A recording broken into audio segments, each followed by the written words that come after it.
How's it going today, guys? Today I'd like to discuss a rumor regarding the Evil Within, and it's about a rumor that's been circulating around for the past couple of days now, and that is the Evil Within 2 will be announced at E3 this year. While the rumor also claims that things like Wolfenstein 2 will be announced at E3, I strictly want to focus on the Evil Within 2. There's really no information about the Evil Within 2, but we can draw a number of conclusions and speculation about what could happen for this upcoming sequel if it turns out to be true. For instance, the developers for the original The Evil Within had claimed that The Evil Within would play with your expectations and make you think whether or not you were in the real world when playing the game. But based on the ending, I think that it'd be more likely to play around with that concept with a sequel, given that Ruvik has now left the stem. Perhaps the storytelling could also be changed a little bit, because I do know that some people didn't like the convoluted storytelling that the original had.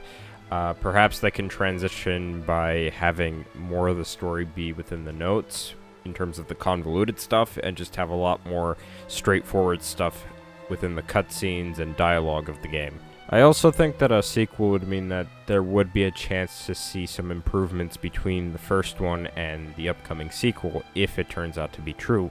For example, I think that pulling back the camera, having the frame rate be at 60 frames, and no more letterboxing would be something that would be ideal for the sequel, because those were problems within the original game. I think this would also mean that we could potentially see a new engine being used for the sequel of The Evil Within. What engine that would be, I don't know, but I don't think it would be a heavily modified version of what Skyrim or Fallout was using like last time. Anyways, I'd like to close off on this last bit. If The Evil Within 2 is actually going to be revealed at E3, this would be a great time to go back and look at some of the concept art of the original and discuss what they can go back to and reuse, considering that Shinji Mikami is not someone that shies away from reusing old concepts that were cut from previous iterations of his work. So until any official word is given on The Evil Within 2, I'll see you guys on the next video, and if you don't already, you can follow me on Google+,